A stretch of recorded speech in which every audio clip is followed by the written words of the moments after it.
আসসালামু আলাইকুম ওরহমতুল্লাহি ওবরাকাতুহ। বিসমিল্লাহ আলহামদুলিল্লাহ ওসলাতু আসসালামু আলা রসুলিল্লাহ ওয়ালা আলিহি ও আসহাবিহি আজমাইন, আম্মা বাদ। প্রিয় দর্শক শ্রোতা, কাছে কিংবা দূরে এই মুহূর্তে যেখান থেকে আমাদের সাথে যুক্ত হয়েছেন, আপনাদের প্রত্যেককে আমন্ত্রণ জানাচ্ছি নেক্সাস টেলিভিশনের প্রতিদিনকার আয়োজন বেকম্যানস বিস্কিটস নিবেদিত ইসলামী জীবন বিধানের আজকের পর্বে। আশা করছি আপনারা সকলেই ভালো আছেন। আমরাও আল্লাহ তাআলার মেহরবানিতে ভালো আছি আলহামদুলিল্লাহ। পুরো অনুষ্ঠান জুড়ে আমি আব্দুল কাহার রয়েছি আপনাদের সাথে। অন্যান্য দিনের মতো আজও একটা গুরুত্বপূর্ণ বিষয় আপনাদের সাথে শেয়ার করতে চাই, আলোচনা করতে চাই, আর সেটি হচ্ছে ধর্ষণ প্রতিরোধে ইসলামের নির্দেশনা। চলছে জিলহজ মাস, হজের মাস, কিন্তু এই মাসে বেশি বেশি নেক আমল করবার কথা, কিন্তু আমরা গণমাধ্যমের কল্যাণে লক্ষ্য করছি সংবাদ মাধ্যমগুলো যে সকল নিউজ করছে তার মধ্যে গুরুত্বপূর্ণ নিউজগুলো হচ্ছে বর্তমান সময়ে কেন যেন সারা দেশেই বিভিন্ন জায়গাতে ধর্ষণ মহামারীর মতো কিংবা আরও মারাত্মকভাবে বিস্তার লাভ করছে। এই নিউজগুলো বারবার ঘুরে ফিরে সামনে আসছে। অথচ কোরআনুল কারীমে আল্লাহ রাব্বুল আলামিন বলছেন, লা তাকরাবু যিনা, তোমরা যিনার নিকটবর্তীও হয়ো না, কারণ এটা হচ্ছে ফাহিশা, অশ্লীলতা। কিন্তু এত কিছু জানার পরেও মুসলিমদের দেশে যেই ধর্ষণগুলো হচ্ছে, ধর্ষক মুখে স্বীকারোক্তি দিচ্ছে, কিন্তু তারপরেও তাদের বিচার প্রক্রিয়া নিয়ে নানা টালবাহান হচ্ছে। বছরের পর বছর দীর্ঘসূত্রিতা, নানা কারণে অপরাধীরা আবারও বেরিয়ে পড়ছে। ঠিকভাবে ধর্ষকদের শাস্তি না হওয়ার কারণে আমাদের মনে হচ্ছে এটি দিন দিনই বেড়ে যাচ্ছে। আরও অনেকগুলো বিষয়ের সাথে জড়িত আছে, সমকামিতা সহ অন্যান্য বিষয়গুলো। আমরা সবগুলো বিষয় নিয়ে আজকে আলোচনা করার চেষ্টা করব ইনশাআল্লাহ তাআলা। আমরা আমন্ত্রণ জানিয়েছি এই বিষয়ে কথা বলবার জন্য অত্যন্ত শ্রদ্ধাভাজন ব্যক্তিত্ব, বিশিষ্ট মুফাসসিরে কোরআন, আমাদের অত্যন্ত প্রিয়ভাজন মানুষ শেখ সাদিকুর রহমান আল আজহারি। আসসালামু আলাইকুম ওয়া রাহমাতুল্লাহি ওয়া বারাকাতুহু। ওয়ালাইকুম আসসালাম ওয়া রাহমাতুল্লাহি ওয়া বারাকাতুহু। অনেকদিন পর আপনাকে পেয়েছি, আপনি কেমন আছেন? আলহামদুলিল্লাহ, জাযাকাল্লাহু খায়রান। আপনি কেমন আছেন? আলহামদুলিল্লাহ, আল্লাহ রাব্বুল আলামিন ভালো রেখেছেন। আপনাকে আমরা একসময় নিয়মিতই পেতাম, কিন্তু বছরখানেক হয়ে গেল, খুব বেশি আমরা পাইনি। তো আশা করছি দর্শকরা উপকৃত হবেন ইনশাআল্লাহ তাআলা। ইনশাআল্লাহ। প্রিয় দর্শক, আপনিও চাইলে আমাদের সাথে আয়োজনে যুক্ত হতে পারবেন দুইভাবে, টেলিভিশনের পর্দায় দেখানো নম্বরে ফোন কলের মাধ্যমে, এছাড়া অনলাইনে ফেসবুকে কিংবা নেক্সাস টেলিভিশন ইসলামিক এই পেজের কমেন্টে যে কোনো প্রশ্ন আমাদেরকে জানালে সেই সকল প্রশ্নের সারাই সমাধান জানবার চেষ্টা করব ইনশাআল্লাহ তাআলা। শেখ, আপনার কাছে আসছি যে আসলে ধর্ষণ প্রতিরোধে ইসলামের নির্দেশনা এই বিষয়ে আমরা কথা বলছি। আপনি লক্ষ্য করছেন, আপনি একজন বাবা, আমি একজন শিক্ষক। আসলে আমরা অভিভাবক, শিক্ষক কিংবা সকলেই আসলে এটা নিয়ে খুব দুশ্চিন্তাগ্রস্ত আছি। আমাদের বর্তমান পাঠ্যপুস্তকগুলোর মধ্যে ইফটিজিং কিংবা ধর্ষণ নিয়ে যে সকল সংজ্ঞা দেওয়া হয়েছে, আর ধর্ষণ কিংবা এরকম বিষয়গুলোকে নিয়ে ইসলাম যেভাবে ব্যাখ্যা করেছে, আপনার কাছে কি মনে হয় এই কারিকুলামের ব্যাখ্যাগুলো সঠিক আছে? আপনি যদি একটু ব্যাখ্যা করেন। আলহামদুলিল্লাহি রাব্বিল আলামিন ওয়াসসালাতু ওয়াসসালামু আলা রাসূলিহিল আমিন ওয়া আলা আলিহি ওয়া সাহবিহি আজমাইন, সুম্মা আম্মা বা'দ। অত্যন্ত সময় উপযোগী এবং যেটি আমাদের প্রত্যেকের হৃদয়কে খান খান করে দিয়েছে। আপনারা নিশ্চয়ই জানেন যে রামিসা সহ যে ছোট ছোট বাচ্চাগুলোর আর্তনাদ এবং তাদের পিতামাতার যে কান্না আমাদের মিডিয়াকে একেবারে বর্তমান সময়ের টক অফ দ্য কান্ট্রি হচ্ছে। এই বিষয় নিয়ে সবাই কথা বলছে। আসলে এই বিষয়গুলোর আমরা যদি আদ্যপান্ত গেটে দেখি, আমরা দেখব যে প্রথম যে বিষয়টি আপনি শুরুতেই বললেন, ধর্ষকদেরকে শাস্তি না দেওয়া, বিলম্বিত শাস্তির কারণে মূলত অপরাধ প্রবণতা বেড়ে যায় এবং অপরাধীরা মনেই করে যে আসলে এই অপরাধ করলে তেমন কোনো শাস্তি হবে না। ইসলাম এই জায়গাতেই মানুষকে শিক্ষা দিয়েছে যে অপরাধীর শাস্তি বিলম্বে করা যাবে না। নবীজি সাল্লাল্লাহু আলাইহি সাল্লামের কাছে একজন সাহাবী আসে। আপনি চিন্তা করেন, একজন সাহাবী এসে বলতেছে, ইয়া রাসূলুল্লাহ তাহহিরনি, আপনি আমাকে পবিত্র করে দেন। তো নবীজি সাল্লাল্লাহু আলাইহি সাল্লাম যেহেতু তিনি গায়েব জানেন না, তো নবীজি বললেন, ঠিক আছে, তুমি ঘরে চলে যাও, আল্লাহর কাছে তাওবা করো, আল্লাহ তোমাকে মাফ করে দিবে। সাহাবী ঘরে চলে গেলেন, আবার নবীজির কাছে ফিরে আসলেন, বললেন, ইয়া রাসূলুল্লাহ আপনি তাহহিরনি, আপনি আমাকে পবিত্র করে দেন। নবীজি আবারও বললেন যে তুমি ঘরে চলে যাও, আল্লাহর কাছে মাফ চাও, আল্লাহ তোমাকে মাফ করে দিবে। সাহাবী দ্বিতীয়বার চলে গেলেন, আবার ফিরে আসলেন, ইয়া রাসূলুল্লাহ আপনি আমাকে পবিত্র করে দেন। নবীজি বললেন, ঘরে চলে যাও, আল্লাহর কাছে মাফ চাও, আল্লাহ তোমাকে মাফ করে দিবে। সাহাবী সেবার গিয়েও তিনি ফিরে আসলেন, ইয়া রাসূলুল্লাহ ইন্নী জানাইতু, আমি জিনা করে ফেলেছি, অন্যায় করে ফেলেছি, আমার শাস্তি কি হবে? নবীজি বললেন যে আহুয়া মাজনুন, সে কি পাগল? সাহাবায়ে কেরাম বললেন, ইয়া রাসূলুল্লাহ সে তো পাগল না। নবীজি বললেন, ঠিক আছে, তাহলে কি আশারি বা খামর, সে কি মদ পান করেছে? সাহাবীরা বললেন, ইয়া রাসূলুল্লাহ তিনি মদ পান করেননি। তো নবীজি বললেন, তাহলে তো শরীয়তের হদ এখনই কায়েম করতে হবে, বিচারিক প্রক্রিয়া এখনই তার উপরে কায়েম করা লাগবে, প্রতিষ্ঠিত হওয়া লাগবে। তো তাকে বুক পর্যন্ত গেড়ে ফেলা হলো, পাথর নিক্ষেপ করে যখন ওনাকে হত্যা করা হচ্ছে, শাস্তি প্রয়োগ করা হচ্ছে, সেই মুহূর্তে সাহাবাই কেরামের মধ্য থেকে দুজনের শরীরে ওনার রক্ত ছিটে গিয়ে লাগলো। ওনারা বলতেছিল যে এই রক্ত আমার গায়ে লাগলো। নবীজি বললেন, না, এমনটা বলো না। লাকাত তাবা তাওবাতান, আমার এই সাহাবী এমন তাওবা করেছে, তার তাওবা যদি পুরা মদিনাবাসী লোকদের উপরে যদি ছড়িয়ে দেওয়া যেত, সবার গুনাহ মাফ হওয়ার পরেও আমার সাহাবীর তাওবা আল্লাহর কাছে অবশিষ্ট থেকে যেত। সুবহানাল্লাহ। তারপর তিনি শাস্তি থেকে রেহাই পাননি, আসলে একজন সাহাবী হওয়ার পরেও রেহাই পাননি। এখানে মূল বিষয়টা এই বিষয়ে আপনার মূল্যবান আলোচনা শুনবো। দর্শক আছেন, দর্শক কে আছেন আমাদের সাথে? হ্যালো, আসসালামু আলাইকুম। ওয়ালাইকুম আসসালাম ওয়া রাহমাতুল্লাহ। হুজুর, আমি আপনাদের এই চ্যানেলের নিয়মিত দর্শক। জি, জাযাকাল্লাহ খাইর। একজন সামরিক বাহিনীর সদস্য বলছিলাম, অবসরপ্রাপ্ত। মাশাআল্লাহ। আপনাকে আমাকে খুব পছন্দ হয়, আপনাকে খুব ভালো লাগে। আল্লাহু আকবার। এবং আজকে যে অতিথি আসছে উনি আমার অনেক পরিচিত, ওনাকেও ভালো লাগে। জি, শুকরিয়া। মূল প্রশ্ন কি আপনার? প্রশ্ন ছিল হুজুর, 3টা প্রশ্ন ছিল হুজুর। এক নম্বর হুজুর, আমার একটি সঞ্চয়পত্র আছে অগ্রণী ব্যাংকে 5 লক্ষ টাকা। এই প্রতি মাসে যে মুনাফা পাই, এই মুনাফা গুছিয়ে আমি কুরবানি দিতে পারবো কিনা, এছাড়া আমার কোনো অর্থ সম্পদ নাই বর্তমানে। আমি 15 বছর আগে অবসর এসেছি। আচ্ছা আচ্ছা, আমার দ্বিতীয় প্রশ্ন, আমরা যে ঈদের নামাজ পড়ি, মহিলারা বাসায় এই ঈদের নামাজ কি নিয়মে আদায় করতে পারবে, এটা দ্বিতীয় প্রশ্ন। আর তৃতীয় প্রশ্ন, আপনাদের মাধ্যমে আমি বাংলাদেশ সরকারকে জানাতে চাই, আজকের বিষয়বস্তু ধর্ষকের সর্বোচ্চ শাস্তি মৃত্যুদণ্ড অথবা যাবজ্জীবন হওয়া চাই। আপনাদের মাধ্যমে এটা আমি সরকারের কাছে পৌঁছাতে চাই। জি, আপনার একটি প্রস্তাব এবং দুটো প্রশ্ন আমরা পেয়েছি, আমরা ধারাবাহিকভাবে এগুলো জানবো। আমাদের সাথে ইতিমধ্যে আরো দুজন দর্শক যুক্ত আছেন, আমরা একে একে প্রশ্নগুলো নিচ্ছি। দর্শক কে আছেন? জি, আসসালামু আলাইকুম ওয়া রাহমাতুল্লাহ। ওয়ালাইকুম আসসালাম ওয়া রাহমাতুল্লাহ। আমি নীলা বলছিলাম পাবনা থেকে। জীবন, আমি একটা কোশ্চেনই করব হুজুর। আমি একটা দোয়া বলতেছি, সূরা ফুরকানের 74 নম্বর আয়াত, ওই যে রব্বানা হাবলানা মিন আজওয়াজিনা, এই দোয়াটা আছে না? জি জি, এটা হুজুর পুরাটা কি বলবো না এটি কি থাকবে? জি, বুঝতে পেরেছি। আপনি মূল বিষয়টা কি, আপনি 14 নম্বর আয়াত জি সংক্রান্ত? জি জি, এই দোয়াটা আমি হচ্ছে ফরজ নামাজে সেজদায় পড়ার চেষ্টা করি, মানে উত্তম স্বামী পাওয়ার নিয়ত করে। তো এটা যে আমি ফরজ নামাজের সেজদায় পড়তেছি, এটা কি ঠিক আছে নাকি আমাকে নফলে পড়তে হবে? আমি ফরজের সেজদায় পড়ি, জি আসলে সঠিক কোনটা নিয়ম এটা একটু বলবেন। জি, বুঝতে পেরেছি। আপনি থাকুন আমাদের সাথে, আমরা জানবার চেষ্টা করবো ইনশাআল্লাহ তাআলা। আমাদের সাথে আরো একজন দর্শক যুক্ত আছেন। দর্শক কে আছেন? আসসালামু আলাইকুম, আমি বরিশাল থেকে আশা সিদ্দিকা বলছিলাম। জি, জাযাকাল্লাহ খাইর। জি, আমার একটি প্রশ্ন, যে আমাদের পিরিয়ডকালীন সময় যে 10 দিনের পর নামাজ পড়া যায় এটা তো আমরা জানি, কিন্তু যে কোরআন শরীফ এবং রোজা রাখা যাবে কিনা, এইটা আর কি আমার প্রশ্ন। আচ্ছা আচ্ছা, ঠিক আছে, আপনি থাকুন আমাদের সাথে, আমরা যে প্রশ্নগুলো পেয়েছি আমরা জানবো ইনশাআল্লাহ তাআলা। শেখের আগের আলোচনার কিছু অংশ বাকি ছিল। আপনি বলছিলেন যে একজন সাহাবীকেও সেখানে ছাড় দেওয়া হয়নি, সে বিচার করা হয়েছিল। আপনি তারপরের অংশ, এবং বিচারটা ছিল তাৎক্ষণিক বিচার। কিন্তু আমাদের দেশে আমরা দেখি যে রসুখার মতো ব্যক্তি যে 101টা মার্ডার করবে বলে প্রতিজ্ঞাবদ্ধ ছিল, তারও কিন্তু এখনো বিচার হয়নি। দিব্যি সে কোর্টে আসছে, যাচ্ছে। তো এইভাবে বিচারিক প্রক্রিয়া এই যে আমাদের দেশে লম্বা বিলম্ব করা হয়, এতে করে কিন্তু অপরাধীরা অপরাধ করার সাহস পেয়ে যায়। এবং ছোট অপরাধী যেখানে সংশোধনাগারে গিয়ে সেখান থেকে সংশোধন হয়ে ফিরে আসার কথা ছিল, সেখান থেকে আরও বড় অপরাধী হয়ে সেখান থেকে ফিরে আসে আমাদের আইনানুগ এই প্রক্রিয়ার জটিলতার কারণে। তো এক্ষেত্রে আমি বলবো যে আপনারা অন্তত এই যে আজকে আমাদের একজন দর্শকের দাবিও এটা, তিনি সর্বোচ্চ শাস্তি চাচ্ছে, মৃত্যুদণ্ড।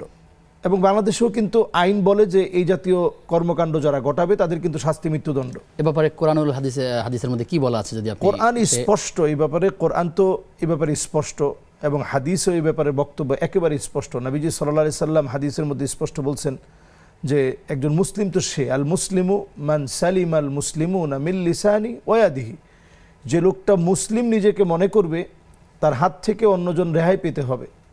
এরপরে নবীজি আরেকটি হাদিসের মধ্যে বলেছেন যে ইত্তাকুয যুলম ফাইন্নায যুলমা যুলুমাতুন ইয়াউমাল কিয়ামা, যে ব্যক্তি জুলম করবে দুনিয়ার জীবনে তার জন্য অন্ধকার, আখিরাতের জীবনে তো অন্ধকার তার জন্য রয়েছেই। যদি বিবাহিত কোনো পুরুষ হয় তাহলে তার শাস্তি হচ্ছে তাকে মৃত্যুদণ্ড দিতে হবে, এটা ইসলামের বিধান। আর যদি বিবাহিত পুরুষ না হয়, অবিবাহিত হয়, তাহলে তার শাস্তির ক্ষেত্রে নবী করিম সাল্লাল্লাহু আলাইহি সাল্লাম হাদিসের মধ্যেও জানিয়েছেন, কোরআন কারীমের মধ্যে আল্লাহ তাআলা ইরশাদ করেছেন, তার শাস্তি হচ্ছে তাকে 100 বেত্রাঘাত করতে হবে। এটা হচ্ছে শরীয়তের বিধান। তো এই বিধানকে আমরা অনেক সময় মনে করি যে এটা একটা মধ্যযুগীয় বিচার কিনা। আসলে যেই যুগকে আপনি মধ্যযুগ বলে মনে করছেন, ওই যুগের বিচারিক প্রক্রিয়ার কারণে মানুষ এতটা আল্লাহ ভীরু হয়েছিল, অপরাধ করার আগে তারা আঙ্গুলটাকে দুনিয়ার আগুনের মধ্যে দিয়ে বলতো যে এই আগুনটা তুই সহ্য করে আগে দেখ যে এই আগুনের পাওয়ারটা কেমন, এই আগুন যদি তুমি সহ্য করতে পারো এরপরে তুমি অপরাধের দিকে যাও। তো মানুষ অপরাধের দিকে তখন যেত না। এরপরও মানুষ হিসাবে গুনাহ হওয়াটা খুব স্বাভাবিক। যদি গুনাহ হয়ে যেত, তারা তাওবার জন্য এতটা মরিয়া হয়ে যেত, নবীজি বলছেন ঘরে ফিরে যাও, আবার ফিরে গিয়ে আবার তিনি ফিরে আসছেন। এটা হচ্ছে মূল পয়েন্ট এখান থেকে। সুতরাং আমাদের দেশে যদি শরিয়ার আইন অ্যাপ্লাই করা না হয়, মৃত্যুদণ্ড যদি কার্যকর করা না হয়, তাহলে কোনোভাবেই, এই যে আমরা বিগত 9 দিনে দেখেছি 6টা শিশু ধর্ষণের শিকার হয়েছে। বিগত 1 বছরের হিস্ট্রি ঘাটলে আমরা দেখব 2025 সনে 124 জন বাচ্চা শুধু ধর্ষণের শিকার হয়ে তারা মৃত্যুবরণ করেছে। এই অমানবিক পশুদের হাতে তারা মারা গিয়েছে। কোথায় তাদের বিচার? 124 জনের হয়তো সবার ক্ষেত্রে রাইসার মতো এরকম হাইপ ওঠে নাই। তারটা যেভাবে নৃশংস, এতটা বেশি বাড়াবাড়ি অমানবিক হয়েছে, এতটা পশুত্ব হয়েছে, যেটা সবার মনকে কাঁদিয়েছে, সারা মিডিয়ায় সাড়া ফেলেছে। আমাদের প্রধানমন্ত্রী সেখানে গিয়েছেন, সবাই সমবেদনা জানিয়েছে। এতটা হয়তো অন্যদের ক্ষেত্রে আমরা দেখি নাই, তাদেরটা হয়তো ধামাচাপা পড়ে গিয়েছে, কিন্তু প্রত্যেকটা বাবার মন তো কাঁদে যে আমার সন্তানটা আমি হারিয়ে ফেলেছি। তার বাবা তো বলেছে আসলে আমি সরকারের কাছে বিচার চাই না, কারণ তার বিচার করতে পারবে না, তার বিগত তাদের রেকর্ড তাদের নেই। এবং তারা কেন বলছে বিচার করতে পারবে না? যে 124টা শিশু মারা গেল, তাদের বিচার তো হয় নাই বাংলাদেশে। তাহলে আপনি কিভাবে এই রাইসার বিচার হবে বলে আমরা মনে করছি? তার বিষয়টা আমরা যেভাবে দেখছি, প্রত্যেকটা বাচ্চার অধিকার এভাবে নিশ্চিত করা দরকার। এবং এভাবে যদি আপনি নিশ্চিত করতে না পারেন, শরীয়তে কিসাসের বিষয়টা তো এই জন্য আসছে। দেখেন, অনেক মায়েরা এবং অনেক সন্তানের বাবারা সবাই কিন্তু বক্তব্য দিয়েছে। তারা বলেছে যেভাবে এই বাচ্চাটাকে মেরে ফেলা হয়েছে, আমরা মাথার বিনিময়ে মাথা চাই। তো মানুষ এই কথাগুলো কখন বলে? যখন মানুষ আর সহ্য সীমার মধ্যে থাকে না, মানুষ যখন আর সহ্য করতে পারে না, তখনই মানুষ এই কথাগুলো বলে থাকে। কিন্তু রাষ্ট্রের যারা কর্ণধার, যারা রাষ্ট্রের অভিভাবক, যাদেরকে জনগণ ভোট দিয়ে নির্বাচিত করেছে, তাদের থেকে তো ন্যায় বিচার পাওয়ার কথা, কিন্তু তারা তো উল্টো বলছে যে এটা মধ্যযুগীয় শাস্তি কিংবা এটা বা তাদের ব্যাপারে আসলে না। এটা আমি মনে করি এই জাতীয়, যদি কোরআনের কোনো বিচারকে আপনি একজন মুসলিম, এটা অমুসলিম বলতে পারে, আপনি একজন মুসলিম যদি আপনি এমনটা মনে করেন যে কোরআনের বিচার এটা মধ্যযুগীয় বিচার, ইমান থাকবে কিনা? তার ইমান থাকবে না। তো এটা অনেক সময় আমরা হয় যে আমরা সচেতনতার সাথে বলি না, আমরা হয়তো অসচেতনভাবে রাজনৈতিক বক্তব্য মনে করেন আসলে যে ইসলামের বিচার কথাটা বললে তো রাজনৈতিকভাবে অনেক প্রতিহিংসার শিকার হতে হবে, বিশ্বের বিভিন্ন মোড়লরা চাপ দিবে। তো যত যাই আপনি বলেন, কোনোভাবেই ইসলামের কোনো একটা ছোট্ট আদনা থেকে আদনা কোনো বিষয়কে, ছোট থেকে ছোট কোনো বিষয়কে আপনি যদি মধ্যযুগীয় অথবা আপনি যদি বলেন যে আনলজিক্যালি বিষয়টি, এটা আপনি বলার কোনো সুযোগ নাই। এতে করে ঈমান ধ্বংস হয়ে যাবে। আমরা সবগুলো অপরাধের সঠিক বিচার আমরা প্রত্যাশা করছি এবং সর্বোচ্চ শাস্তি যাতে হয়, আল্লাহ তাআলা তাদেরকে শুভবুদ্ধির উদয় দান করুন। আপনার কাছে আর আসবো বিরতির পর ইনশাআল্লাহ তাআলা। প্রিয় দর্শক, আপনারা দেখছেন বেকম্যানস বিস্কিটসে নিবেদিত ইসলামী জীবন বিধান। সময় হয়েছে একটা বিরতির, ফিরছি কিছুক্ষণ পর, সাথে থাকুন। বিরতির পরে সবাইকে আবারও আমন্ত্রণ জানাচ্ছি নেক্সাস টেলিভিশনের প্রতিদিনকার আয়োজন বেকম্যানস বিস্কিটস নিবেদিত ইসলামী জীবন বিধানের আজকের পর্বে। আপনাদের সঙ্গে আমি আব্দুল কাহার রয়েছি। আমার সঙ্গে অতিথি রয়েছেন শেখ সাদিকুর রহমান আল আজহারি। শেখ আমাদের কাছে প্রশ্ন করেছিলেন এর আগে। প্রথম প্রশ্ন যিনি করেছেন, তিনি 15 বছর আগে অবসরে গেছেন এবং তার অবসরের টাকা তিনি সঞ্চয়পত্র ক্রয় করেছেন। একটি ব্যাংকের নাম বলেছেন অগ্রণী ব্যাংক। প্রশ্ন হচ্ছে যে তিনি যে মুনাফা টাকাটা পাবেন এখান থেকে বা নিয়মিত ভোগ করে আসছেন, এটা আসলে হালাল কিনা, এটা দিয়ে কোরবানি করা যাবে কিনা? আসলে কোরবানি করার ক্ষেত্রে আমরা দেখতে হবে ইন্নামা ইয়াতাকাব্বালুল্লাহু মিনাল মুত্তাকিন, আল্লাহ তাআলা শুধুমাত্র মুত্তাকিদের কাছ থেকেই গ্রহণ করে থাকেন। ভাই আল্লাহকে নিশ্চয়ই ভয় করেন এবং সেই ভয় করা থেকেই ওনার জানতে চাওয়া। তো আমি ভাইকে বলবো, যেই তো অগ্রণী ব্যাংকের মুনাফা, এটা স্পষ্ট যে আসলে এর সাথে হারাম সম্পৃক্ত আছে, সুদ সম্পৃক্ত আছে। এই জন্য এই টাকাটা দিয়ে আমরা কোনো সওয়াবের কাজের অংশীদার হতে যাব না। নিজের ব্যক্তিগত কোনো আমলেও আমরা সওয়াবের নিয়ত করে যেটাতে সুদ আছে এই টাকা কিন্তু আমরা লাগাতে পারবো না। যদি কোথাও লাগাতে হয় তাহলে সওয়াবের নিয়ত ছাড়া লাগাতে হবে। যেমন আপনার সুদের অনেকগুলো টাকা আপনার কাছে ছিল, আপনাকে আল্লাহ তাআলা আল্লাহর ভয় দিয়েছেন, আপনি এই টাকাটা কাউকে দিতে চাচ্ছেন, সওয়াবের নিয়ত করে দেওয়া যাবে না, এমনিতে দিয়ে দিতে হবে, দিয়ে আল্লাহর কাছে তওবা করতে হবে যে আল্লাহ আমি তো না জেনে এই টাকাটা আমি এতদিন আমার কাছে রেখেছিলাম, অথবা আমার সেই বুঝ আসে নাই, সুদের টাকাগুলো আমার কাছে ছিল, আল্লাহ আমি দিয়ে দিলাম। সওয়াবের কোনো নিয়ত নাই। সওয়াবের নিয়ত করলে, হারাম টাকায় সওয়াবের নিয়ত করলে এখানে সমস্যা হচ্ছে ঈমান চলে যায়। কারণ আল্লাহ তাআলা শুধুমাত্র হালালটাই গ্রহণ করেন, ভালোটাই আল্লাহ তাআলা গ্রহণ করেন। এই সম্পর্ক প্রশ্ন হচ্ছে, অনেকেই মনে করেন যে বাংলাদেশে যত প্রকার ব্যাংক আছে সব ব্যাংকই সুদ দিচ্ছে। আসলে এই বক্তব্য সঠিক কিনা, বরং এক্ষেত্রে তার করণীয়টা কি? না, আমরা যে ইসলামী ব্যাংকিং পদ্ধতিগুলো, যেমন অগ্রণী ব্যাংকও এখন চাচ্ছে, তাদেরও কিন্তু একটা ইসলামিক উইন্ডো আছে তাদের, আবার উইন্ডো আছে। অনেক ব্যাংকেরই আছে। এখন সব ব্যাংকিং ব্যবস্থায় কিন্তু একটা ইসলামিক উইন্ডো রাখছে, এটা ভালো দিক। আমরা যদিও সবাই খুব ইসলামী বিশেষজ্ঞ নয়, তো ইসলামী উইন্ডো থাকলে অন্তত আমার দায়ভারটা ওইখানে যারা শরিয়া বোর্ডে আছে আল্লাহর কাছে আপনি বলতে পারবেন যে আল্লাহ আমি তো চেষ্টা করেছি, ইসলামী উইন্ডো দেখে সেখানে গিয়েছি। যারা সেখানে আছেন তবে যে সকল ব্যাংকগুলো, যে সকল ব্যাংকগুলো বলছে যে আমরা সুদ মুক্ত চেষ্টা করছি বা আছি, আর একগুলো ব্যাংক বলছে আসলে আমরা সুদ ভিত্তিক, তাহলে দুটোর মধ্যে তো তারতম্য রয়ে গেল। হাজার গুণ। দর্শক তাহলে কোনটাতে অবশ্যই আমরা হালালটাকে বেছে নিতে হবে। জি। হাদিসের মধ্যে আসছে আল হালাল বাইয়িন ওয়াল হারাম বাইয়িন, হালাল স্পষ্ট, হারামও স্পষ্ট। ওয়া বাইনাহুমা উমুরুন মুশতাবিহাত আও মুতাশাবিহাত, কিছু কিছু বিষয় এমন আছে যেটা সত্য মিথ্যার মাঝামাঝি, হালাল হারামের মাঝামাঝি, এগুলো থেকেও নিজেকে বাঁচিয়ে রাখা। তো আপনি কি করে হারামের দিকে যারা যাবেন? স্পষ্ট ঘোষণা দিচ্ছে সুদ ভিত্তিক, তাদের কাছে যাওয়া কোনোভাবেই ঠিক হবে না। যখন যারা বলছেন যে তারা ইসলামিক ওয়েতে করার চেষ্টা করছেন, হ্যাঁ, হালাল সেই সকল ব্যাংকগুলোতে আমানত রাখার জন্য আমরা পরামর্শ আমরা দিচ্ছি। চেষ্টা করব ইনশাআল্লাহ। জি, আপনার কাছে আসবো। দর্শক আছেন, ইনশাআল্লাহ। দর্শক কে আছেন আমাদের সাথে? আসসালামু আলাইকুম। ওয়ালাইকুম আসসালাম ওয়া রাহমাতুল্লাহ। জি, আমার দুইটা প্রশ্ন। জীবন, আমার এক নাম্বার প্রশ্ন হলো, বেতের নামাজ। দুঃখিত, সংযোগটি বিচ্ছিন্ন হয়ে গেছে। আমাদের সাথে আর কে আছেন? আসসালামু আলাইকুম। ওয়ালাইকুম আসসালাম ওয়া রাহমাতুল্লাহ। প্রশ্ন করতে যাচ্ছি, আমরা তো সাধারণ মানুষ, যারা কুরবানি দেয়, আমরা তো কুরবানি দিতে পারি না। অনেকে তো হারাম টাকা দিয়ে কুরবানি দেয়, এখন তো হালাল খুঁজে পাওয়া কঠিন। আমরা তো ওগুলা কুরবানির গোশত খাই, সেই ক্ষেত্রে আমাদের করণীয় কি? আমাদের খাবার কি হালাল হবে? আচ্ছা, জি। আমাদের সাথে আরো দুজন দর্শক যুক্ত আছেন। দর্শক কে আছেন? আসসালামু আলাইকুম। ওয়ালাইকুম আসসালাম ওয়া রাহমাতুল্লাহ। আসসালামু আলাইকুম। ওয়ালাইকুম আসসালাম ওয়া রাহমাতুল্লাহ। আমরা সালাম পেয়েছি, আপনি প্রশ্ন করুন।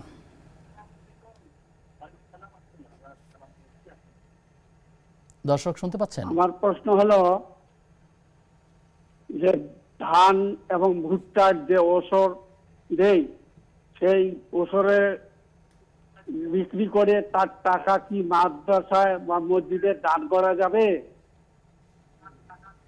জি, ঠিক আছে, আমরা আপনার প্রশ্ন পেয়েছি, আপনি থাকুন আমাদের সাথে, আমরা জানার চেষ্টা করব। আমাদের সাথে ইতোমধ্যে আরও একজন দর্শক যুক্ত আছেন। জি বোন। আমি রামপুরে পীরগঞ্জ থেকে বলছিলাম। জি, ধন্যবাদ আমার আপনাকে। প্রথম প্রশ্ন হচ্ছে, সূরা মুলকের 2 নাম্বার আয়াতে আল্লাহ বলেছেন মানে যে হায়াত মউত সৃষ্টি করেছেন মানুষের পরীক্ষা করার জন্য যে কে কাজে বেশি উত্তম। এই আয়াতের একটু ব্যাখ্যা জানতে চাচ্ছিলাম। আর 2 নাম্বার প্রশ্ন হচ্ছে, একজন মা তার সন্তানকে কত বছর পর্যন্ত দুধ খাওয়াতে পারবেন? জি বোন, আপনার দুটো প্রশ্ন আমরা পেয়েছি, আপনি আমাদের সাথে থাকুন, আমরা বিষয়টা আলোচনা করছি ইনশাআল্লাহ তাআলা। আমাদের প্রথম দর্শকের একটি প্রশ্ন ছিল যে ঈদের সালাত যদি নারীরা বাসায় পড়েন তাহলে তারা কিভাবে পড়বেন, আর ঈদের সালাতের ব্যাপারে সুন্নাহ পদ্ধতি কি, তারা ঈদগাহে যে যাওয়ার ব্যাপারে নবী সাল্লাল্লাহু আলাইহি ওয়াসাল্লামের যে বক্তব্য আপনি যদি তুলে ধরেন। এটা আমাদের দেশে একেবারেই আমি মনে করি যে এটা হওয়া উচিত। আমাদের মা বোনেরাও ঈদগাহে যাবে, সালাত আদায়ে উৎসাহী হবে, এবং প্রত্যেকটা মসজিদে মা বোনদের নামাজের জায়গা থাকা উচিত বলে আমি মনে করি। যেহেতু আমিও বাংলাদেশের প্রথিতযশা ঢাকার ব্যস্ততম এলাকায় শেখ দিলু ব্যাপারী ওয়াকফ স্টেট জামে মসজিদে আমি চিন্তা করছি যে খুব অল্প সময়ের ভিতরে এখানেও একটা জায়গা থাকবে যেখানে মা বোনরা সালাত আদায় করবে। কেন প্রয়োজন? আমরা যখন আমাদের স্ত্রীদেরকে নিয়ে বের হই অনেক জায়গায় আমরা খুব নিজেরা নামাজ পড়তে পারলেও তাদেরকে পড়াতে পারি না। এবং সেদিন এমন হয়েছে যে উত্তরা একটা মসজিদে মানে আমার শ্যালক ছিল এবং আমার ওয়াইফ ছিল। তো আমার ওয়াইফ আমার শ্যালক যখন পাহারা দিচ্ছিল ওই অবস্থায় মসজিদে নামাজ পড়তেছে। মানে এটা একটা এমন বিব্রতকর জিনিস যেটা এটা হইতেই পারে না যে একজন মহিলা মসজিদে গিয়ে নামাজ পড়বে। অথচ আম্মাজান নবীজি সাল্লাল্লাহু আলাইহি সাল্লাম ইতিকাফে ছিলেন, আম্মাজান এসে চুল আশ্রয় দিতেন। আম্মাজানের বসার একটা জায়গা ছিল খুঁটি, যেটা আপনারা যারা রিয়াদুল জান্নায় যাবেন আপনারা দেখবেন সেখানে উস্তুয়ান আয়েশা, এখানে আয়েশা সিদ্দিকা রাদিয়াল্লাহু তাআলা আনহা এসে বসতেন। এটা আম্মাজানের জন্য বিশেষ একটা খুঁটি। মসজিদের ভিতরে খুঁটি থাকে না, পিলার থাকে।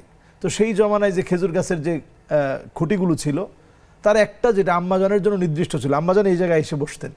অথচ আজকের আমরা দেখি যে মা বোনরা যেতে পারছে না। ওয়ালাউ হুইয়িদ বলা হয়েছে, যদি মা বোনেরা হায়েজাও হয় তারপরেও নিয়ে যেতে বলা হয়েছে ঈদগাহে। এটার একটা বৃহৎ ব্যাখ্যা আছে, যদিও ব্যাখ্যাটা হচ্ছে এই যে অনেক বড় একটা জামাত দেখা যাবে, অনেক বড় একটা আয়োজন দেখা যাবে, ঈদের আনন্দ এবং সবাই বুঝবে যে মুসলমানদের দাওয়াতটা এত দূর ছড়িয়েছে, সব জনশক্তি একত্রিত হয়েছে। এটা যেমন একটা ব্যাখ্যা, আনন্দের ভাগাভাগি এটাও কিন্তু একটা ব্যাখ্যা। তো আপনি সেক্ষেত্রে মহিলাদেরকে দূরে রাখার তো সুযোগ নেই। তারা যদি আমরা ব্যবস্থা করে দিতে পারি তারা ঈদগাহে এসেই ইনশাআল্লাহ জামাতে শরিক হয়ে তারা সালাত আদায় করবে। জি, আর যদি তারা না পারে তাহলে ঘরের মধ্যে তারা একাকী এই সালাত আদায় করবে না।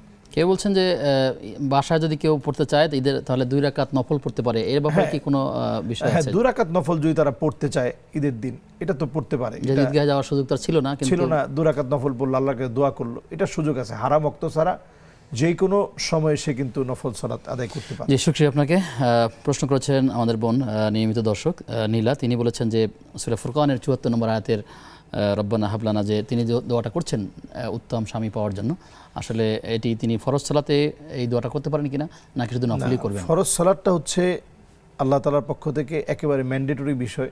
এখানে নির্দিষ্ট দোয়া ছাড়া অন্য কোনো দোয়া পড়া যাবে না। অতিরিক্ত মনের কোনো দোয়া, সংযোজন বিয়োজন কোনো দোয়া এখানে পড়া যাবে না। শুধুমাত্র আপনি এক সেজদা থেকে উঠে আরেক সেজদায় যাওয়ার আগে আপনি দোয়া পড়তে পারেন, সেটাও হাদিসের শেখানো, শব্দগুলো একেবারে মাপা। এর বাহিরে কিন্তু কোরআনের আয়াতের কথা বলছেন যে আসলে আমি চাইলে কি এই আয়াত পড়তে পারবো? এই আয়াতটা নাকি নফল নামাজে পড়বেন? নফল নামাজে পড়বেন। নফল নামাজ তাহাজ্জুদে যখন আপনি জাগ্রত হবেন তখন আপনি পড়বেন। এছাড়া অন্য সময়গুলোতে আমরা নামাজের ভিতরে বিশেষ করে ফরজ নামাজের ক্ষেত্রে সতর্ক থাকতে হবে। এবং যে বেতের আছে সালাতুল ভিতরের ক্ষেত্রেও আমরা এখানে অতিরিক্ত শব্দ যোগ করে কোনো দোয়া করব না। সেজদাতে অথবা 2 সেজদার মাঝখানে যখন আমরা বসি তখন আমরা অতিরিক্ত শব্দ চয়নে আমরা কোনো দোয়া করব না। এটা নফলের মধ্যে আমরা করব। নফলের মধ্যে আপনি মনে যদি আপনার আরবিতে করতে নাও পারেন, মনে মনে আপনি বাংলায় যে মনের কথাগুলো বলবেন। আল্লাহ তাআলা আলিমুম বিযাতিস সুদূর, অন্তরের খবর একমাত্র আল্লাহ তাআলাই জানেন। আল্লাহ তাআলা কল্যাণময় দোয়াগুলো কবুল করুন, আমিন। আমাদেরকে প্রশ্ন করেছেন এক বোন, তিনি বলেছেন যে আমাদের যে পিরিয়ডকালীন সময় অসুস্থকালীন সময় যে তখন সালাত তারা পড়তে পারছেন না, কিন্তু ওই সময় তেলাওয়াত করা, সওম বা কোন কোন ইবাদতগুলো করতে পারবেন আর কোন কোন দোয়াগুলো তারা পড়তে পারবেন যদি একটু ক্লিয়ার করে দেন। আসলে কোরআন তেলাওয়াতের মধ্যে যেগুলো আপনার মুখস্থ আছে, আমরা যেগুলো আমাদের প্রতিদিনের রুকিয়ার সাথে জড়িত, যেমন সূরা ইখলাস, সূরা ফালাক, সূরা নাস, আয়াতুল কুরসি এবং ছোট দোয়াগুলো, আর ছোট ছোট যে দোয়াগুলো যেমন রব্বানা হাবলানা মিন আজওয়াজিনা ওয়া যুররিয়াতিনা কুররাতা আয়ুনি ওয়াজআলনা লিল মুত্তাকিনা ইমামা, এই দোয়া আপনি পড়তে পারবেন, কোনো অসুবিধা নেই। এই জাতীয় দোয়াগুলো, যে দোয়াগুলো আমরা প্রতিদিন আমাদের মেডিসিন হিসাবে শরীরকে সুস্থ রাখার জন্য যে দোয়াগুলো আল্লাহ তাআলা কোরআনে শিখিয়েছেন, এগুলো রুকিয়া শরিয়া এক কথায়, এগুলো কিন্তু আমাদের একেবারে ঔষধ যেভাবে আমাদের লাগে প্রতিদিনের অভ্যাস হিসেবে এগুলো থাকা উচিত। এই দোয়াগুলো আপনি আপনার হায়েজা অবস্থায় আপনি পড়তে পারবেন, আপনার নেফাস অবস্থায় আপনি পড়তে পারবেন, যাতে করে আল্লাহ তাআলা আপনাকে হেফাজত করে। তো এই অবস্থায় আপনি এই দোয়াগুলো পড়বেন। রোজা কি রাখতে পারবেন? রোজা কোনোভাবেই রাখা যাবে না। জি, আরও কিছু প্রশ্ন আছে, আমরা প্রশ্নগুলো জানবো বিরতির পর ইনশাআল্লাহ তাআলা। প্রিয় দর্শক, আপনারা দেখছেন বেকম্যানস বিস্কিটস নিবেদিত ইসলামী জীবন বিধান। সময় হয়েছে আবার একটা বিরতির, ফিরছি কিছুক্ষণ পর, সাথে থাকুন। বিরতির পরে সবাইকে আবারও আমন্ত্রণ জানাচ্ছি নেক্সাস টেলিভিশনের প্রতিদিনের আয়োজন বেকম্যানস বিস্কিটস নিবেদিত ইসলামী জীবন বিধানের আজকের পর্বে। আপনাদের সঙ্গে আমি আব্দুল কাহার রয়েছি। আমার সঙ্গে অতিথি রয়েছেন শেখ সাদিকুর রহমান আল আজহারি, খতিব ওয়াকফ ফেস্টের দিলব্যাপারী জামে মসজিদ মগবাজার। মোহতারাম আমাদেরকে প্রশ্ন করেছেন আমাদের এক বোন, তিনি বলছেন যে অনেকেই তো কোরবানির করছেন কিংবা মানে ব্যক্তিগত কাজে হারাম টাকা মিশ্রিত ব্যয় করছেন আর কি, কিন্তু সেখানে তারা খাওয়া দাওয়া করছেন, কারো কারো কোরবানি গোশতের মধ্যেও যদি হারাম থাকে, তো যিনি এটা ভক্ষণ করছেন তার কি কোনো গুণ হবে বা তার করণীয়টা কি? আসলে জেনে শুনে কারো হারাম টাকার খানাপিনা না করাটাই উত্তম। এটা অধিকতর তাকওয়ার বিষয়। আসলে হাদিসের মধ্যে আসছে ইত্তাকিল মাহারিম তাকুন আ'বাদান নাস, হারাম থেকে তুমি বেঁচে থাকো, এটা তোমাকে সবচেয়ে বড় আল্লাহর ওলি বানিয়ে দিবে। কিন্তু আসলে একেবারে খুঁটিয়ে খুঁটিয়ে দেখা তো আমাদের প্রত্যেকের পক্ষে সম্ভব না যে আসলে কোন ইনকামটা হালাল, কোন ইনকামটা হারাম। আমরা তো আসলে একান্ত নিজেদের প্রিয়জন ছাড়া আমরা এটা জানা সম্ভব না। সেক্ষেত্রে আপনি কোথাও যদি খান, সেটা যদি শুধু হালাল বস্তু হয়, যেমন গরুর গোশত আপনাকে কেউ দিল, আপনি তার বিষয়ে জানেন যে এই লোকটার হালালও আছে হারামও আছে, তো ওই জাতীয় খাবারগুলো আপনার জন্য হালাল হবে, যিনি খাচ্ছেন ওনার জন্য হালাল হবে। যদিও ওই টাকাটা হারাম টাকায় তিনি কোরবানি দিয়েছেন, তারপরে ওইটা আপনার জন্য হালাল হবে, কারণ তিনি তো মুসলিম, আপনি মুসলিমের ঘরে গিয়েছেন খাওয়ার জন্য, তিনি সেখান থেকে আপনাকে খাবার দিয়েছেন, বস্তুটা আপনার জন্য হালাল। এই খাবার যদি আপনি গ্রহণ করেন, এটা আপনার জন্য হারাম হবে, তার জন্য হাদিয়া, এটা তার জন্য হাদিয়া, যেহেতু আপনাকে সে দাওয়াত দিয়েছে। এবং একজন মুসলিমকে দাওয়াত দিলে সেই ডাকে সাড়া দেওয়াটা তার জন্য আবশ্যক। এই জন্য আমরা এই ক্ষেত্রে, আর তারা হালাল উপার্জন তো থাকে, হ্যাঁ, এই জন্য আমরা এটাকে আলাদা করতে পারি না যে তার কোনটা হালাল কোনটা হারাম, এটা আমরা আলাদা করতে পারি না। যদি এইভাবে আলাদা করা হয় তাহলে সমাজের মধ্যে একটা বিভাজন হবে এবং এতে করে মানুষের সম্পর্ক এতটাই নষ্ট হবে, তিনি নসিহা নেওয়ার মতো অবস্থানে থাকবে না এবং তিনি কারোর সাথে মিশতেও চাবে না, আরও বেশি অপরাধী হয়ে যাবে, অপরাধ প্রবণ হবে। এজন্য বরং মানুষকে নসিহা করা। আল্লাহ তাআলা আমাদেরকে বৈধ পন্থায় উপার্জন করার তৌফিক দান আমিন, করুন। আমিন। আমাদের সাথে দর্শক আছেন, দর্শক আমাদের সাথে কে কে আছেন একটু পরিচয় দিয়ে প্রশ্ন করুন। আসসালামু আলাইকুম। ওয়ালাইকুম আসসালাম ওয়া রাহমাতুল্লাহ। জি, আমার প্রশ্ন দুইটি প্রশ্ন, একটু আগে ফোনটা কাটা গেছিল। জি, আমার প্রশ্ন হলো, প্রথম প্রশ্ন হলো ব্রেতের নামাজ 2 রাকাত পড়া ভুলে যদি সালাম ফিরায় ফেলি, তাহলে কি সাহু সিজদা দিব না আবার নিয়ত করে 1 রাকাত করব? এটা একটু বিস্তারিত বুঝাইয়া বলবেন। জি। আর 2 নাম্বার প্রশ্ন হলো, কালকে আমি একটা প্রশ্ন করছিলাম, মানে আমার শাশুড়ির চেইন বদল হয়ে গেছিল, এটার উত্তর পাইছি। জি, কিন্তু আমি জানতে চাইতেছি যে অনেকে আমাদের সমাজে আছে যে আল্লাহর কসম কিংবা কোরআন শরীফ নিয়ে অনেক ধরনের কিরা কাটে, কসম কাটে। এখন যে করে সেও কাটে, যে না করে সেও কাটে। এখন এটা কতটুক যায়? যেমন আমি জিনিসটা নেই নাই, এখন আমি কি এটা নিয়ে কিরা কাটতে পারবো, কসম কাটতে পারবো যে আমি নেই নাই? জি, বুঝতে পেরেছি। আপনি থাকুন আমাদের সাথে, আমরা জানবো। আমাদের সাথে আরও 2জন দর্শক যুক্ত আছেন। দর্শক কে আছেন? জি হুজুর, আসসালামু আলাইকুম হুজুর। ওয়ালাইকুম আসসালাম ওয়া রাহমাতুল্লাহ। মাসুম কুমিল্লা ধর্মপুর থেকে। জি প্রিয় ভাই, আপনাকে ধন্যবাদ। 2টি প্রশ্ন। প্রথম প্রশ্নটি হলো, মিশ্রিত ঘুষের টাকা, সুদের টাকা, জুলুমের টাকা থাকলে টাকা দিয়ে কোরবানি করলে কোরবানি হবে কিনা? আর দ্বিতীয় প্রশ্নটি পবিত্র কোরআন থেকে সূরা বাকারা আয়াত 188, সূরা বাকারা আয়াত 188 অধ্যায় 2, তোমরা অন্যায়ভাবে অন্যের সম্পদ গ্রাস করিও না, অন্যের সম্পদ গ্রাস করার জন্য বিচারকদের হাতে ঘুষ দিও না। আমার প্রশ্ন, তোমরা অন্যায়ভাবে অন্যের সম্পদ গ্রাস করিও না, গ্রাস বলতে এই আয়াতটিতে কোরআন কি বলতেছে? সূরা বাকারা আয়াত 188। জি, বুঝতে পেরেছি। আপনি থাকুন আমাদের সাথে। আমাদের সাথে আর কে আছেন দর্শক? আসসালামু আলাইকুম। ওয়ালাইকুম আসসালাম ওয়া রাহমাতুল্লাহ। আমি বলছি যে আমি মাত্র শুনলাম যে ফরজ নামাজে সালাম ফিরানোর আগে নির্দিষ্ট কয়েকটা দোয়া ছাড়া পড়া যায় না, কিন্তু হুজুর সাল্লাল্লাহু আলাইহি ওয়াসাল্লাম যে বলেছেন যে 4টা জিনিস থেকে মাফ না চেয়ে তোমরা সালাম ফিরাও না। ওই যে আল্লাহুম্মা ইন্নী আউযু বিকা আযাবি জাহান্নাম ওয়া মিন আযাবিল কবর ওয়া মিন ফিতনাতিল মাহইয়া ওয়াল মামাত ওয়া মিন শাররি ফিতনাতিল মাসিহ দাজ্জাল। জি, আপনি লাইভে উত্তরটা নেন। জি বোন, এটা পড়া যাবে, এটা পড়তে কোনো অসুবিধা নেই। এটা হাদিসের মধ্যে নবীজি সাল্লাল্লাহু আলাইহি সাল্লাম সালাম ফিরানোর আগে এই দোয়াটা পড়তে শিখিয়েছেন, এটা পড়া যাবে। ফরজে পড়তে পারবো? হ্যাঁ হ্যাঁ, ফরজ নামাজ এটা পড়তে পারবেন, ডেফিনেটলি এটা ফরজে পড়া যাবে, কোনো অসুবিধা নেই।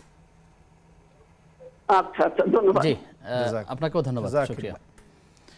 শেখ, আমরা প্রশ্নে আসি। বেশ কিছু প্রশ্ন আমাদের কাছে জমা হয়েছে।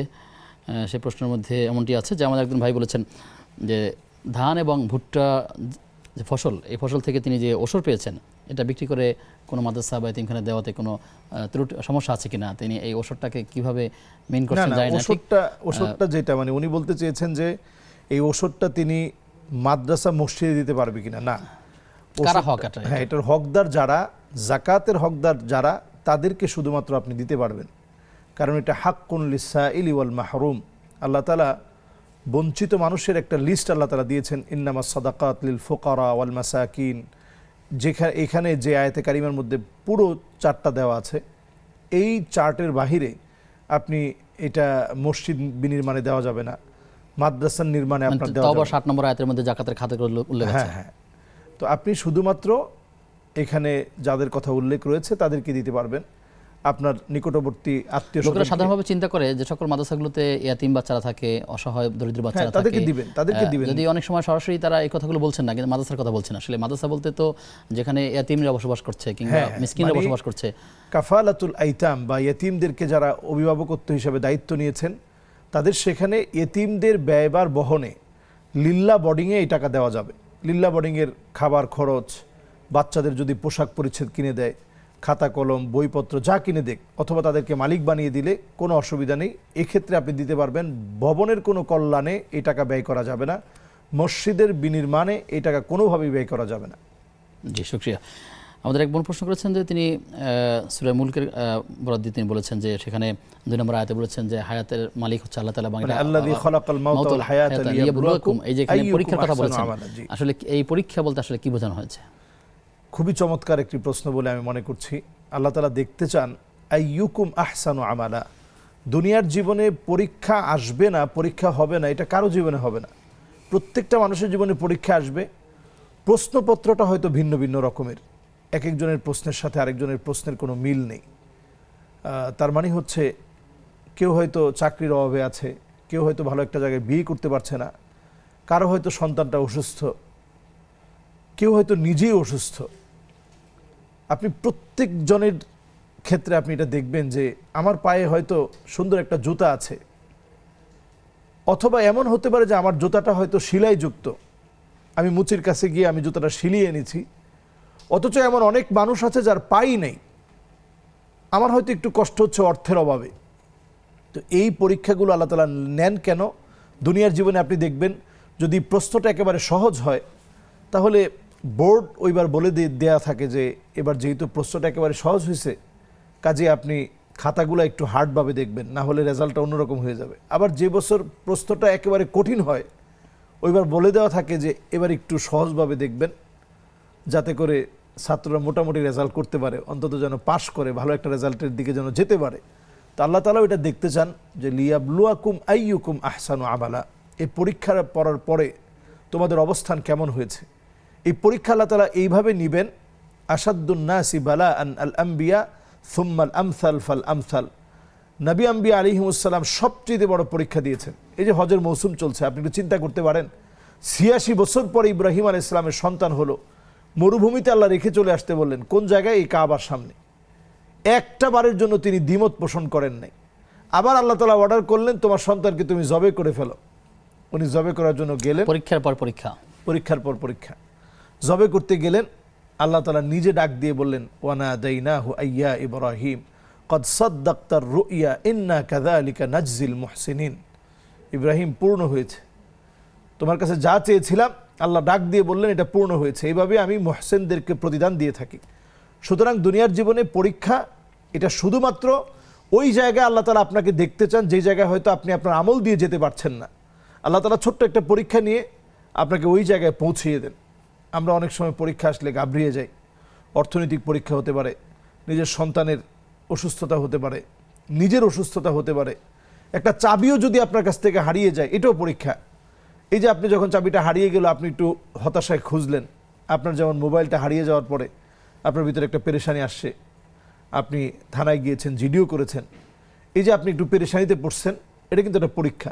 এই পরীক্ষার দ্বারা আল্লাহ তাআলা বান্দার গুনাহ মাফ করেন, কখনো এটা সম্পদের উপর দিয়ে, কখনো এটা জীবনের উপর দিয়ে। জীবনের উপর দিয়ে। হাত্তা শাওকাতি ইউশাকুহা ইল্লা কাফফারাল্লাহু বিহা মিন খাতায়াহু। এটা যদি শরীরের ভিতরে একটা কাঁটাও ফুটে যায়, আর বান্দা যখন শব্দটা উচ্চারণ করে যে আল্লাহ আমি একটা ব্যথা পেলাম, এটার দ্বারা আল্লাহ তাআলা তার এই পেরেশানির দ্বারা আল্লাহ তাআলা তার দুনিয়ার দরজা বৃদ্ধি করেন, গুনাহ খাতা মাফ করেন, আখিরাতে আল্লাহ তাআলা তার দরজাটাকে বুলন্দ করে দেন। সুবহানাল্লাহ বিহামদি। এজন্য আমরা পরীক্ষার মাধ্যমে আল্লাহর কাছে সবসময় বলবো যে আল্লাহ, পরীক্ষা দিলে তো আল্লাহ আমরা উত্তীর্ণ হতে পারবো না, আমাদের ঈমান বড় দুর্বল, আল্লাহ আপনি পরীক্ষা আমাদেরকে পাশ করায় দিন। আল্লাহর কাছে আমরা এই প্রত্যাশা করবো ইনশাআল্লাহ। আল্লাহ তাআলা সহজ করে দিন, আমিন। আমাদের এক বোন প্রশ্ন করেছেন যে একজন মা তার সন্তানকে দুগ্ধ খাওয়াতে পারবেন কত বছর পর্যন্ত, কত সময় পর্যন্ত? হামালাতহু উম্মুহু ওয়াহনান আলা ওয়াহনিন ওয়া ফিসালুহু ফি আমাইন। এটা 2 বছর পর্যন্ত, এটা 2 বছরের বেশি আমরা নিব না। আমরা বাংলাদেশে দেখা যায় এক শ্রেণীর মা আছে যারা নিজেদের বডি ঠিক রাখার জন্য তারা একেবারে সন্তানের এই অধিকার থেকে বঞ্চিত করে, এটা সম্পূর্ণ হারাম। এটি যেমন আছে, আবার আগের এক লাইভে তার একজন মা বলছেন আমি সন্তানকে 5 বছর পর্যন্ত দুগ্ধ পান করিয়েছি, এটিও তো আসলে এটিও হারাম। সীমালঙ্ঘন করেছেন। শুধু মানে নিষেধ না, এটি সম্পূর্ণরূপে নিষেধ। একজন একদম পুরোপুরি বঞ্চিত রাখছেন, আবার আরেকজন সে বছরকে সীমালঙ্ঘন করছেন। সুতরাং ইসলামের একটা হুদুদ, একটা সীমানা আছে, এই রেখাটাকে কোনোভাবে অতিক্রম করা যাবে না। আল্লাহ তাআলা বোঝার তৌফিক দান করুন। আমিন। আমাদের সাথে দর্শক আছেন। দর্শক কে আছেন? আসসালামু আলাইকুম ওয়া রাহমাতুল্লাহ। ওয়ালাইকুম আসসালাম ওয়া রাহমাতুল্লাহ। ভাইয়া জি, সংক্ষেপে মূল কথাটা যদি আপনি আমাদেরকে জানান। আচ্ছা ভাইয়া, আমি একটু ভয়েস দিয়ে আমরা যদি শুনতে পাই এমন আওয়াজে একটু বলুন প্লিজ। টেলিভিশনের একটু ভয়েসটা কমায় নিলে হয়তো। ভাইয়া বলতেছি কি যে সূরা মাউনে আমি বলছি তোমরা নামাজে গাফিল ভাবে নামাজ পড়ো না, নামাজ মানে কথাটা পরিষ্কার বুঝতে পারছি না, আমরা কথাটা শুনতে পাচ্ছি না। শুনুন, আপনি প্রশ্ন করার ক্ষেত্রে টেলিভিশনের ভলিউম কমিয়ে কিংবা টেলিভিশন সেট থেকে একটু দূরে গিয়ে প্রশ্ন করুন এবং উচ্চ আওয়াজে একটু স্পষ্টভাবে বললে আমরা ভালোভাবে শুনতে পাবো ইনশাআল্লাহ। জি, আমাদের সাথে ইতিমধ্যে আরো একজন দর্শক যুক্ত আছেন। দর্শক কে আছেন? আসসালামু আলাইকুম। দর্শক শুনতে পাচ্ছেন কি? জি, প্রিয় দর্শক, আপনারা দেখছেন বেকম্যানস বিস্কিটস নিবেদিত ইসলামী জীবন বিধান। সময় হয়েছে সর্বশেষ বিরতির, ফিরছি কিছুক্ষণ পর, সাথে থাকুন। বিরতির পরে সবাইকে আবারও আমন্ত্রণ জানাচ্ছি নেক্সাস টেলিভিশনের প্রতিদিনকার আয়োজন বেকম্যানস বিস্কিটস নিবেদিত ইসলামী জীবন বিধানের আজকের পর্বে। আপনাদের সঙ্গে আমি আব্দুল কাহার রয়েছি। আমাদের সঙ্গে অতিথি রয়েছেন শেখ সাদিকুর রহমান আল আজহারি। আমরা আলোচনা করছিলাম যে আসলে সমসাময়িক একটি বিষয়, ধর্ষণ প্রতিরোধ ইসলামের নির্দেশনা। আমরা শুরুতে সেই কথাগুলো বলেছি এবং সেই সাথে আপনাদের করা বিভিন্ন প্রশ্ন উত্তরগুলো জানবার চেষ্টা করছি। তার এই ধারাবাহিকতায় আমাদের কাছে এবারে প্রশ্ন হচ্ছে, আমাদের এক বোন বলেছেন যে বিতিরের সালাত তিনি শুরু করেছেন, এরপরে ভুলবশত তিনি 2 রাকাত পড়ার পরে সালাম ফিরিয়েছেন, পরবর্তীতে যখন মনে হয়েছে তখন তিনি আবার 1 রাকাত পড়েছেন। জানতে চাইছেন যে তার এই যে পড়ার পদ্ধতিটা ক্ষেত্রে তার সাহসতা দেওয়া লাগবে কিনা, বা আসলে এরকম ভুলের ক্ষেত্রে করণীয়টা কি? হ্যাঁ, সাহু সাজদার মধ্য দিয়ে নামাজটা শুদ্ধ হয়ে যায়। সাহু সাজদা 3 কারণে দিতে হয়। একটা হচ্ছে যদি আপনি তাখির করে ফেলেন, কোনো কাজ বিলম্বে করে ফেলেন, যেমন এক্ষেত্রে বিলম্বিত হয়েছে, সালাম দেওয়ার পরে ওনার হয়তো পরবর্তীতে মনে হয়েছে, এজন্য আপনি সাহু সাজদা দিবেন। আবার আরেকটি বিষয় হচ্ছে জিয়াদা, অতিরিক্তকরণের কারণে সাহু সাজদা দিতে হয়। এখানে সালাম ফিরানোর কথা ছিল না, আপনি সালাম ফিরিয়ে ফেলেছেন, এজন্য আপনাকে সাহু সাজদা দিতে হবে। এরপর আরেকটি বিষয় হচ্ছে নকস, কোনো বিষয় যদি অপূর্ণাঙ্গ থেকে যায়, কম থেকে যায়, তাহলে আপনাকে সাহু সিজদা দিতে হবে। তাই আমি বোনকে বলবো যে আপনি সাহু সিজদা দিলেই নামাজ শুদ্ধ হয়ে যাবে, কোনো অসুবিধা নেই। জি, শুকরিয়া। আমাদেরকে প্রশ্ন করেছেন একজন বোন, তিনি বলেছেন যে অনেক সময় মানুষকে দেখা যায় তারা বিভিন্ন কারণে কেউ কাউকে সন্দেহ করলে তখন তারা কসম করে থাকেন। কখনো কখনো কোরআন হাতে নিয়ে, কখনো পুরুষদের ক্ষেত্রে বলা হয় তাকে মসজিদে উঠে গিয়ে তুমি আল্লাহর কাছে এই কথাগুলো বলবে, এভাবে করে কখনো কখনো বই পুস্তক জ্ঞানের কোনো একটা মাধ্যমকে হাতে নিয়ে বলা হয় তুমি পীরের নামে করা হয়। এই যে কসম করা হয়, প্রথমত বলবেন যে আসলে কসম করার কেন করে, দ্বিতীয়ত কসম করার সঠিক পদ্ধতিটা কি? কসম যদি শুধু করতেই হয়, শুধু আল্লাহর নামে কসম করা যাবে। কোরআন মাথায় নিয়ে কসম করা নিষিদ্ধ। কোরআন কসমের জন্য আসে নাই। আমরা অনেক সময় দেখি যে কোরআন মাথায় নিয়ে বললাম আমি এই কাজ করিনি, এটা আমাদের অনেক বলা হয়ে থাকে যে আমি মায়ের দুধের কসম, আমি মাটি ধরে বললাম এই মাটির কসম, চোখের কসম, সন্তানের মাথায় হাত রেখে বলি যে আমার সন্তানের কসম করে বলছি এই কাজ করি নাই, আমার পীর বাবার কসম, বাবার কসম দিলে আমি কখনো মিথ্যা বলি না। এই কথাও বাংলাদেশে শোনা যায় যে আমার পীরের নামে কসম দিলে আমি কখনো মিথ্যা বলি না, এগুলো সম্পূর্ণরূপে হারাম। হাদিসের মধ্যে আসছে ফামান কানা ইউহলিফ ফালিইউহলিফ বিল্লাহ, যদি কসম করতেই হয় তাহলে শুধু আল্লাহর নামে কসম করতে হবে। শব্দ এরকম বলতে হবে ওয়াল্লাহি আল্লাহর কসম, বিল্লাহি আল্লাহর কসম, তাল্লাহি আল্লাহর কসম। যদি আপনি আরবিতে না পারেন, আল্লাহর কসম করে আমি বলছি, শুধুমাত্র অথেন্টিক কথা একেবারে যেটা না বললেই না সেখানে আপনি কসম করবেন। অহেতুক কসম এটা এত বড় অন্যায়ের কাজ। লা ইউকাল্লিমুহুমুল্লাহ ওয়ালা ইউযাক্কিহিম ওয়ালা ইয়ানযুরু ইলাইহিম। আল্লাহ তাআলা কিয়ামতের দিন যেই শ্রেণীর মানুষগুলোর দিকে তাকাবেন না, কথা বলবেন না, দয়াও দেখাবেন না, এর মধ্যে এক শ্রেণী হচ্ছে তারা যারা অনর্থক কসম করেছে, যে মিথ্যা কসমগুলো, সন্তানের মাথায় হাত রেখে কসম, স্ত্রীর চোখে কসম, স্ত্রীর চোখে হাত দিয়ে যে তোমার চোখটা ধরে বলতেছি এই কাজ আমি করি নাই, এ জাতীয় কসম সম্পূর্ণরূপে নিষিদ্ধ। এমনকি কোরআন মাথায় নিয়েও কোনো কসম করা যাবে না। যদি কসম করতেই হয় সেটি আল্লাহর নামে, যে আল্লাহর নামে কসম করে বলছি এই কাজ আমি করি নাই, আল্লাহে আমি এই কাজ করি নাই। যদি এটা আপনি মিথ্যা বলে থাকেন, আপনি এমন একজন গুনাহগার, এটা যদি আপনি প্রতিনিয়ত করেন, কিয়ামতের দিন আল্লাহ তাআলা দয়ার দৃষ্টিতে আপনার দিকে তাকাবেনও না, কথাও বলবেন না, মায়াও দেখাবেন না। এমনকি আল্লাহ রাব্বুল আলামিন দয়ার যে দৃষ্টি মানুষকে দিবেন, সেদিন আপনাকে এটা থেকে বঞ্চিত করা হবে। জি, যে বোন প্রশ্ন করেছেন, তার গতকালের প্রশ্ন ছিল যে তার শাশুড়ির একটি গহনা তিনি রেখেছিলেন তার ছেলের কাছে জামানত, সেই চেইনটি পরবর্তী ফেরত দেওয়ার সময় আসলে দেখা গেল সেটি একটা বাজারে যে স্বাভাবিক গোল্ডের বিপরীতে যেটা পাওয়া যায়, সেমি গোল্ড যেটা, ওরকম হয়ে গেছে। এখন বলছে এটা একটা জিনিস না, কেউ একদম মিথ্যা বলছে, অথবা কোথাও সে প্রতারণা তারা হয়েছে। এখন শাশুড়ি স্ত্রীকে মানে কি পুত্রবধূকে সন্দেহ করছে, পুত্রবধূ শাশুড়িকে সন্দেহ করছে, নানা রকম। এখন কসমটা মূলত কে করবেন এখানে? এই দুজনের এই ক্ষেত্রে দুজনই কসম করবে। দুজনই যদি যার কথা সত্য, যার সম্পদ হারিয়ে গেছে কিংবা যার এটাকে আরবিতে বলা হয় মুবাহালা, যে আমি যদি মিথ্যাবাদী হই আল্লাহ তাআলা যেন আমাকে শাস্তির আওতায় আনে, এটাকে বলে মুবাহালা। তো এই ক্ষেত্রে এটা হতে পারে যে যদি আমি যদি আপনারটা মেরে খেয়ে দিয়ে থাকি, ইমিটেশন যদি আমি দিয়ে থাকি, তাহলে আল্লাহ যেন আমাকে আযাবের সম্মুখীন করে। আর তিনিও এটা বলবেন যে আমি যদি তোমাকে ধোঁকা দিয়ে থাকি, তাহলে আল্লাহ যেন আমাকে শাস্তির আওতায় আনেন। এক্ষেত্রে কসমের চাইতে বড় বিষয় হচ্ছে এটা। জি, শুকরিয়া। আমাদের ভাই প্রশ্ন করেছেন যে অন্যায়ভাবে কারো সম্পদ গ্রাস করার কথা তিনি কোরআনুল কারীমের একটি আয়াত উদ্ধৃতি দিয়ে বলেছেন। আসলে মানুষের সম্পদকে গ্রাস করে জুলুম করে নিচ্ছে, আপনি তার শাস্তি কী হবে? ওয়ালা তাকুলু আমওয়ালাকুম বাইনাকুম বিল বাতিল, এই আয়াতে কারিমা, সূরা বাকারার বিখ্যাত আয়াতে কারিমা। এখানে অনেকগুলো বিষয় আছে। এরপরে সুদের বিষয়টা নিয়ে আসছেন আল্লাহ সুবহানাহু ওয়া তাআলা। তো অন্যায়ভাবে সম্পদ গ্রাস করা যেটা আপনার না, এখানে অনেকগুলো ব্যাখ্যা আসছে। এর মধ্যে একটি ব্যাখ্যা হচ্ছে, যেমন আমরা জেনে শুনে অন্যের সম্পদ ভক্ষণ করি। অনেক সময় আমরা আমাদের বোনদের সম্পদ দিতে চাই না। অনেক সময় আমার ব্যবসায়িক পার্টনার, যার সাথে আমরা ব্যবসা করছি, তাকে আমি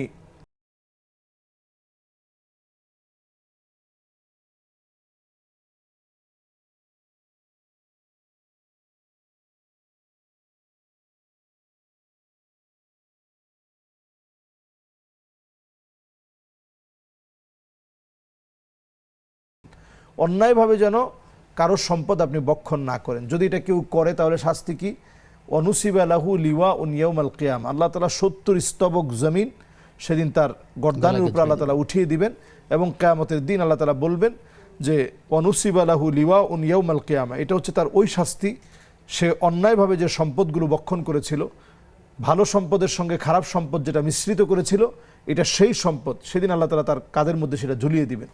কাজে এটা খুব ভয়ঙ্কর একটি অপরাধ, যেটা আমাদের সমাজে অহরহ হচ্ছে।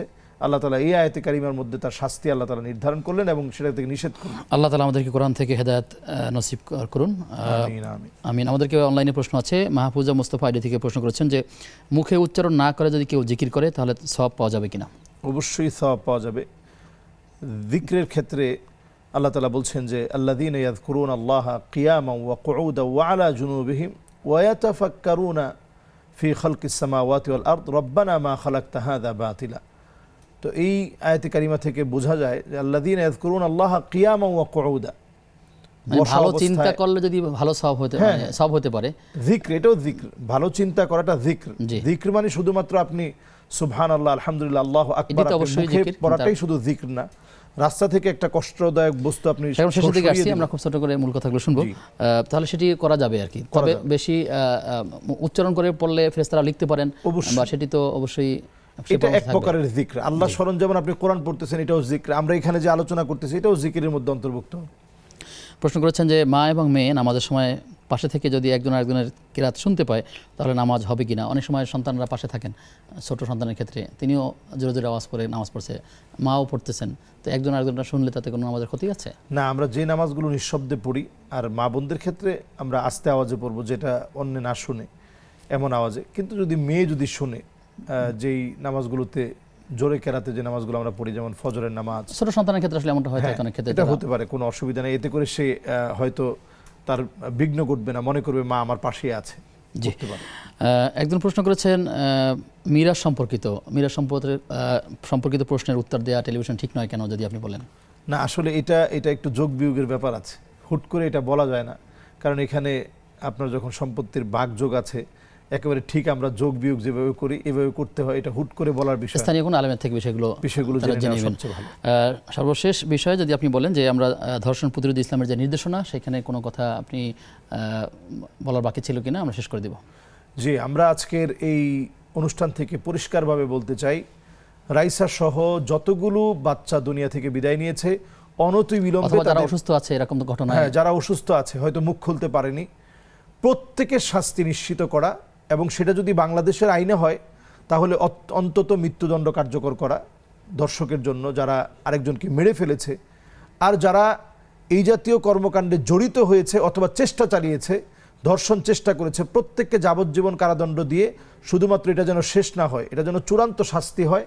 অপরদিকে সন্তানের বাবা মা যারা পরিবারে আছেন তারাও যেন সন্তানের নিরাপত্তা দেওয়ার চেষ্টা করেন, পর্দা পুশিদা অন্যান্য ইসলামিক বিষয়গুলোকে গড়ে তোলেন, সেটি তো লাগবে। আমাদের দেশে এই যে পর্ণ আসক্তি, অনেক সময় আমরা শুনি যে পর্ণ সাইটগুলোকে, আমরা অন্য একটা বিষয় তখন আর কথা বলবো, কিন্তু অভিভাবকদেরকেও আসলে বিষয়ে সচেতন হতে হবে এবং তারা তাদেরকে নিরাপত্তা দেওয়ার ব্যাপারে যত্নবান হবেন, আমরা সেই প্রত্যাশা করছি। অবশ্যই ইনশাআল্লাহ। জি, আপনাকে ধন্যবাদ। জাযাকাল্লাহু খায়রান। প্রিয় দর্শক, আপনারা দেখছিলেন এতক্ষণ বেকম্যানস বিস্কিটস নিবেদিত ইসলামী জীবন বিধানের আজকের পর্ব। আপনাদের সঙ্গে আমি আব্দুল কাহার ছিলাম। আমরা যতগুলো বিষয় এখানে কথা বলেছি, আল্লাহ তাআলার কাছে দোয়া করি আল্লাহ তাআলা সেই বিষয়গুলো আমাদেরকে পালন করবার তৌফিক দান করুন। আজ এ পর্যন্তই। আগামী অনুষ্ঠান দেখবার আমন্ত্রণ জানিয়ে আজকের মতো বিদায় নিচ্ছি। আল্লাহ তাআলা আমাদের সবাইকে ভালো রাখুন, সুস্থ রাখুন। আসসালামু আলাইকুম ওয়া রাহমাতুল্লাহি ওয়া বারাকাতুহু।